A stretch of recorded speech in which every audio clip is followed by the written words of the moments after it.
first. Live mula sa GMA Network Center, ito ang 24 Oras. Magandang gabi po, Luzon, Visayas at Mindanao. Nagpabaha na ang bagyong Isang sa malaking bahagi ng Luzon bago pa man maglandfall sa Kasiguran, Aurora kaninang umaga. Sa Metro Manila, kabilang sa binaha ang Manila City Hall at ibang bahagi ng Luzon. Stranded ang maraming sasakyan at meron pang tumirik. Kaya napaiyak na lang ang isa naming nakausap dahil wala naman siyang may uuwing kita. At nakatutok live si Darlene Kai. Darlene.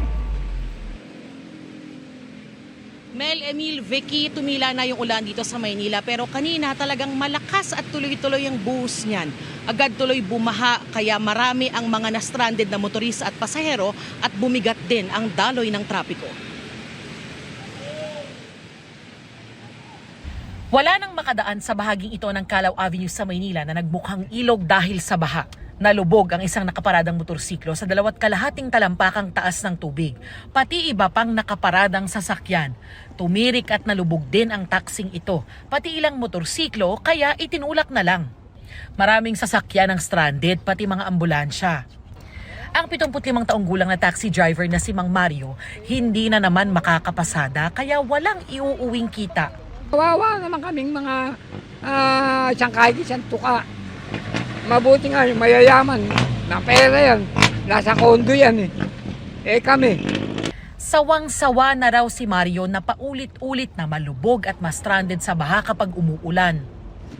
Yung nanunungkulan sa atin, eh sana nga eh, pag-isipan naman nila yung ganyan na pangyayari sa kawawa ang taong bayan.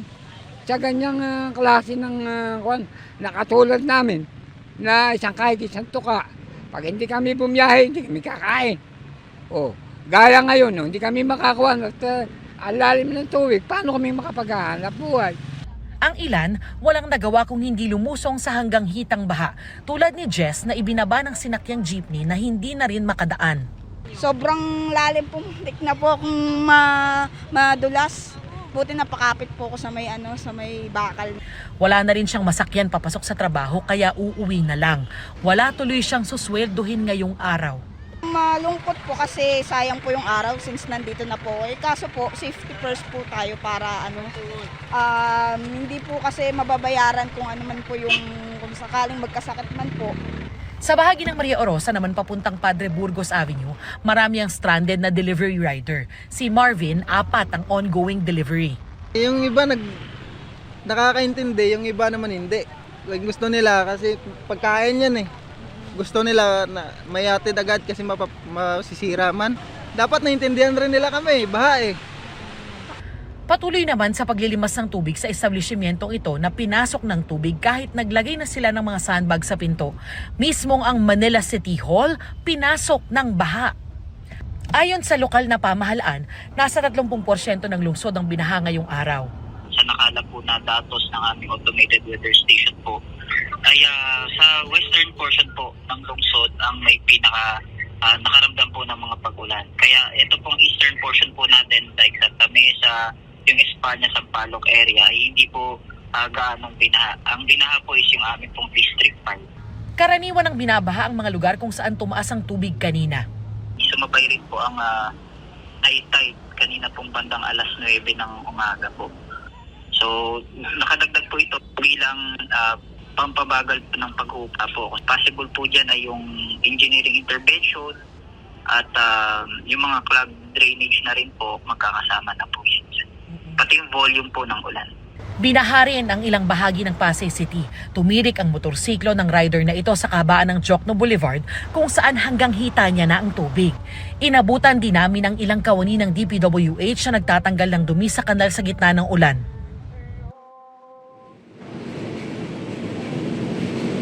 Vicky, balik tayo dito sa Maynila. Tuluyan ng humupa yung baha dito sa Taft Avenue pati sa UN. Iilan na lang din yung mga nakikita naming pasahero na nag-aabang ng masasakyan. Gayunman, sabi ni Manila Mayor Isko Moreno ay patuloy daw na nag-iikot yung mga kawani ng LGU para magbigay ng libreng sakay doon sa mga mangangailangan. Yan ang latest mula rito sa Maynila. Balik sa'yo, Vicky. Maraming salamat sa'yo, Darlene Kai. Pinapalakas ng bagyong Isang ang habagat na nagpaulan naman sa ilang bahagi ng bansa. Sa Mindanao, may pick-up pang tinangay ng rumaragasang ilog. Habang sa Palawan, may kalsadang hindi nadaanan dahil sa landslide. Nakatutok si Marisol Abduraman.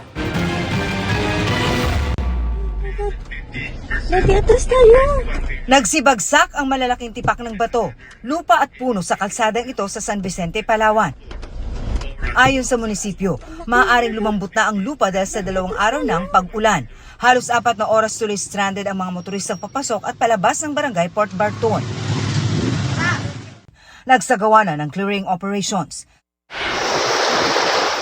Sa Sindangan, Zamboanga del Norte naman, pilit tinawid ng ilan ang malawak na ilog sa Sitio Gusane habang buhat ang biniling kabaong para sa isang namayapang residente. Ayon sa uploader, nadadaanan naman ang ilog ng mga sasakyan kung walang baha. Wala, grabe ka taas. Nagmistulang ilog naman ang bahaging ito ng National Highway sa Tantangan, South Cotabato dahil sa baha. Ang ilang sasakyang pinilit, tumirik. Nagmistulang lawa naman ang sentro ng poblasyon dahil sa abot-tuhod na baha. Maraming bahay din ang pinasok ng tubig. Ayon sa uploader, ang pag-apaw ng tubig sa tulay ang dahilan ng pagbaha sa kanilang lugar.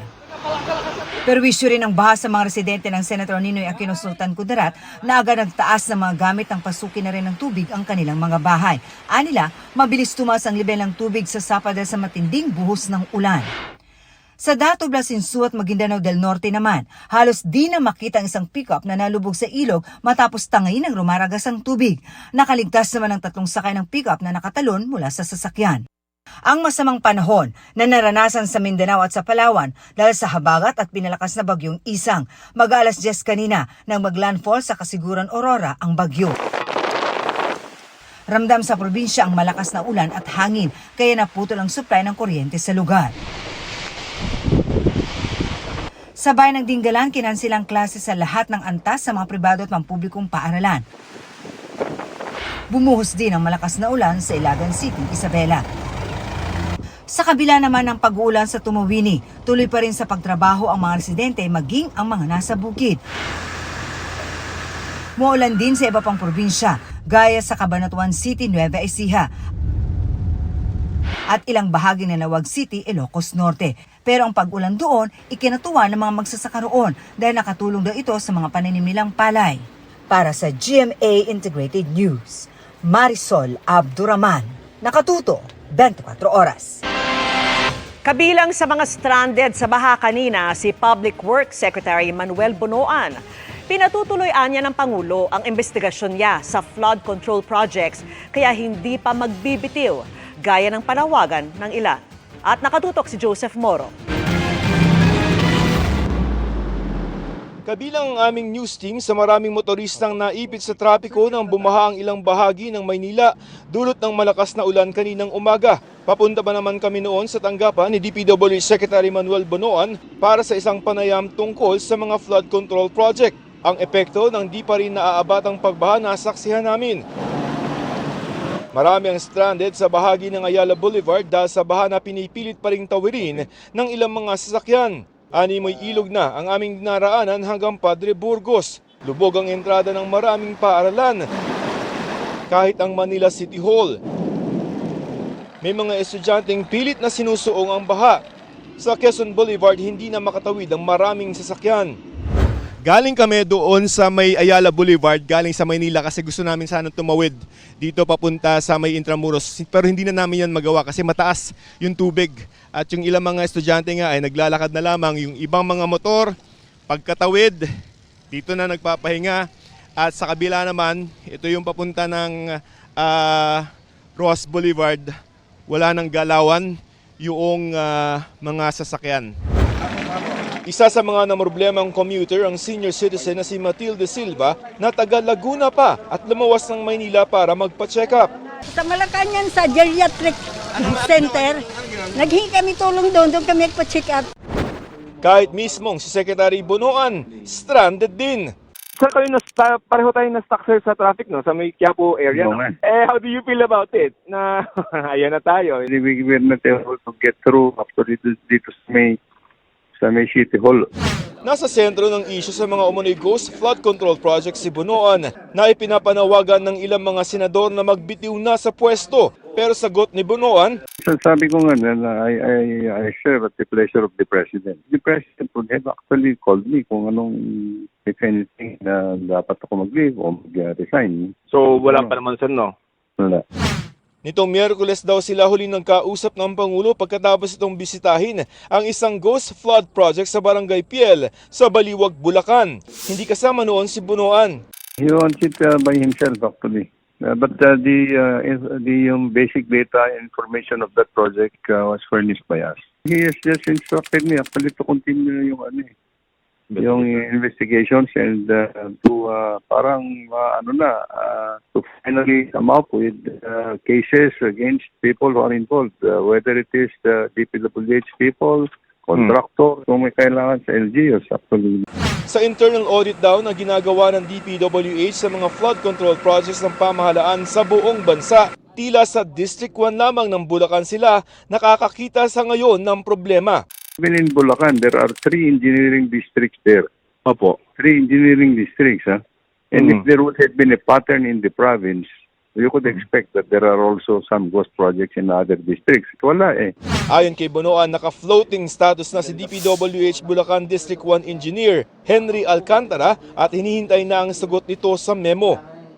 And if unsatisfactory nakita namin doon, actually, well, we'll just have to impose the sanctions on them. Dito sa mga cases na pinag-uusapan natin, actually, ang District Engineering Office lang to eh.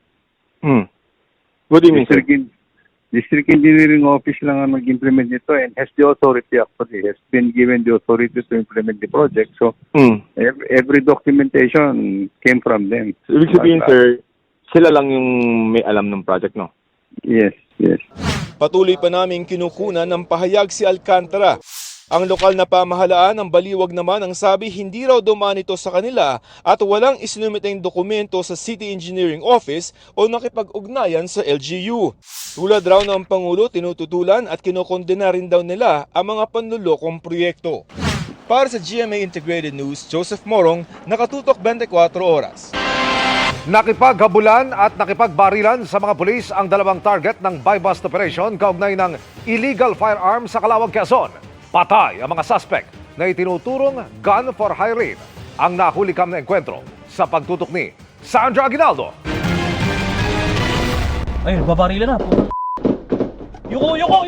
Nabulabog ang mga motorista nang umalingaw ang sunod-sunod na putok ng mga baril sa Calauag, Quezon kahapon. Yuko lang kayo, yuko! Isang AUV ang hinahabol at pinagbabaril ng mga pulis. Hoy! Hoy! Sa isa pang dashcam video, kitang nataranta ang ibang motorista nang marinig ang barilan. Adik yan, adik! Diyos ko! Hala! Biglang nag-counterflow ang humarurot na AUV at muntik pang tumbukin ang kasalubong na sasakyan. Ayon sa Quezon Provincial Police Office, 2 suspect na target sana ng buy-bust operation kaugnay ng illegal firearms ang sakay ng hinahabol nilang AUV. Pero nakatunog ang 2 suspect at tumakas mula sa Barangay Santa Maria hanggang umabot ang habulan sa Barangay Sumilang. Pagdating doon sa checkpoint, pinapara siya ng ating mga tropa. Nagpaputok sila ng baril, muntik nang tamaan yung ating mga tropa doon. Kaya napilitan ang ating mga operatiba at personnel ng Calauag MPS na mag-return fire. Doon na nasawi sa engkwentro ang 2 suspect. Ang isa sa kanila di na nakalabas ng sasakyan, habang sa gilid ng highway naman bumagsak ang isa pa. Wala namang nasawi o nasugatan sa hanay ng mga pulis. Ayon sa mga otoridad, sangkot sa gun for hire ang mga nasawi na dati nang may mga kaso. Mga known personality doon na involved sa mga shooting incidents sa Candelaria, Chaong, and Sariaya and Lucena. Marami siyang kaso, marami siyang mga naipile sa kanya na murder cases, pero karamihan dyan winidraw ng complainant at yung iba na dismiss. Tukoy na ang pinagkakakilanlan ng isa sa mga suspect habang inaalam pa ang detalye ng isa pa. May na-recover ding mga baril at bala mula sa pinangyarihan ng insidente. Binalikan din ng Soko kanina ang pinangyarihan ng engkwentro. Kabilang sa iniimbestigahan ng pulisya ang lawak ng operasyon ng dalawang nasawing suspect at kung may kasama pa ba ang mga ito. Sa ngayon, hindi pa sumasailalim sa autopsy ang bangkay dahil wala pang kaanak ang dumarating mula sa Candelaria. Para sa GMA Integrated News, Sandra Aguinaldo, nakatutok 24 oras. Pinawalang sala ng Sandigan Bayan na magamang Jejomar at Junjun Binay kaugnay sa mga kasong isinampa kaugnay ng konstruksyon ng Makati City Hall Parking Building. Absuelto rin ang 22 nilang kapwa akusado. Nakatutok si Bernadette Reyes. Umaga ng magkasunod na dumating sa Sandigan Bayan Special 3rd Division, sina dating Vice President Jejomar Binay at anak niyang si dating Makati Mayor Junjun Binay. Para yan sa paghahatol kaugnay ng mga kasong inihain laban sa kanila. Dahil sa umano'y maanumalyang konstruksyon ng Makati City Hall Car Park Building sa halagang 2.2 billion pesos mula 2007 hanggang 2013 kung kailan magkasunod na nanilbihan ang mag-ama bilang mayor. Bago umabot sa Sandigan Bayan kasama ang issue sa mga inungkat ng Senate Blue Ribbon Committee halos 2 taon bago ang 2016 elections. Taong 2016 nang makitaan ng Ombudsman ang probable cause para kasuhan ng mag-amang Binay at iba pa. Matapos ang mahigit 9 na taon, natuldukan na sa korting ito ang patong-patong na kasong graft, malversation at falsification of public documents laban sa mag-amang Binay. Sa huli, inabsuelto ng korte ang mag-ama at 22 iba pang mga kapwa-akusado sa humigit kumulang 20 kasong isinampa laban sa kanila. Ayon sa desisyon na inakda ni Sandigan Bayan Associate Justice Ronald Moreno, bigo ang prosecution na patunayan ng guilt beyond reasonable doubt na mga isinakdal. Wala rin anyang civil liability ang mga inabsuelto. Pinababawi din ng Anti-Graft Court ang whole departure order laban sa mag-amang Binay at iba pang akusado. Tumangging magpaunlak ng panayam ang pamilya Binay pero baka sa mukha ang kanilang saya matapos ibaba ang desisyon ng korte. Para sa GMA Integrated News, Bernadette Reyes, nakatutok 24 oras. Nakipag-agawan daw kaya aksidenteng nabaril ng 14 na taong gulang na binatilyo ang kanyang sarili sa Lantapan, Bukidnon. Dabuko kasi ang tangka umano niyang pagnanakaw sa isang paaralan. At nakatutok si Cyril Chavez ng GMA Regional TV. Dinatna ng pulisya na sira-sira ang mga gamit sa Principal's Office ng Alanib Central Elementary School sa Lantapan, Bukidnon. Pasado alas 10 ng gabi nitong Lunes, ang pintuan tila pinilit buksan. At sa sahig, may nakahandusay na bangkay ng isang 14 anyos at kalibre 38 revolver. Alegasyon ng 45 anyos na katiwala ng paaralan, nahuli niyang nilolooban ng binatilyo ang silid. Itong minor sir, may bitbit pala na 38 nga revolver. So, in the course of kwancher, sa grappling nilang dalawa, nakakalabit ng bata tong kwancher, tong armas niya, no? On which eventually na-accidental tong kwancher, tong bata, natamaan sa kwancher katawan niya sir. Pasado alas 9 ng gabi nang abutan umano ng katiwala ang binatilyo sa office na may dalang welding machine at grinder na pagmamay-ari ng paaralan.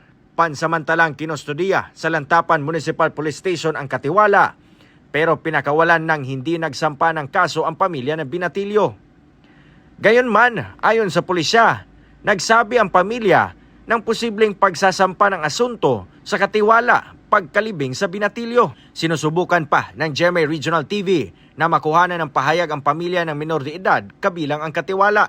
Ayon naman sa paaralan, hindi ito ang unang pagkakataon na nagnakaw ang minor de edad. Nisulod siya og clinic nato, nisulod og opisina, nisulod og classroom.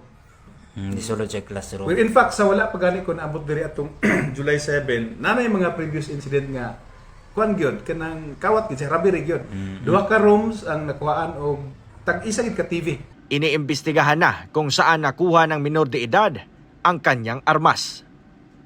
Mula sa GMA Regional TV, Cyril Chavez, nakatutok 24 oras. Happy Friday, chikahan mga kapuso! Kwento ng pag-asa sa gitna ng kabi-kabilang hamon ng buhay ang tampok sa 8th anniversary episode ng Tadhana bukas. Special ang episode na pagbibidahan pa ng isang veteranang aktres. Makichika kay Athena Imperial.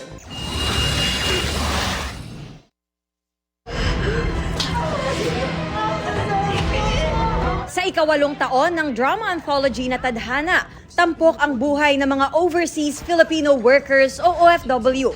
Isang espesyal na episode ang inihanda. Bida riyan ng veteranang aktres na si Cherry Pie Picache. It's a pleasure and an honor to be guested on their 8th anniversary. I'm also very happy to be reunited with Direk Adolf. Cherry Pie shared, iikot ang storya sa isang inang kahit mahalang anak niya ay piniling malayo rito. Being strength ng mother's love. And also that no matter what life throws you at, kahit anong iba to, there's always hope. Dapat wag kang mawawala ng pag-asa kahit gaano kahirap sa buhay. Huwag ka na bumalik doon. Gaganap bilang anak ni Cherry Pie si sparkle artist Althea Ablan. Baby pa lang siya. Hindi na niya kilala yung family niya, so matagal siya nawala sa family niya. And this is very memorable dahil nga 8th year anniversary episode ng Tadhana. So I'm very happy and blessed na makasama for this episode. Isang hamon din daw ito para kay Althea. Ang challenging, syempre mga kasama ko po co-actors si Miss Cherry Pie, si Miss Isay Alvarez, and many more po. With Althea, she's very willing to learn. She's very attentive. She's very focused with her work. Abangan ang buong kwento sa Sabado, August 23, 3:15 ng hapon sa GMA7 at sa GMA Public Affairs Facebook at YouTube livestream. Athena Imperial updated sa Showbiz Happenings!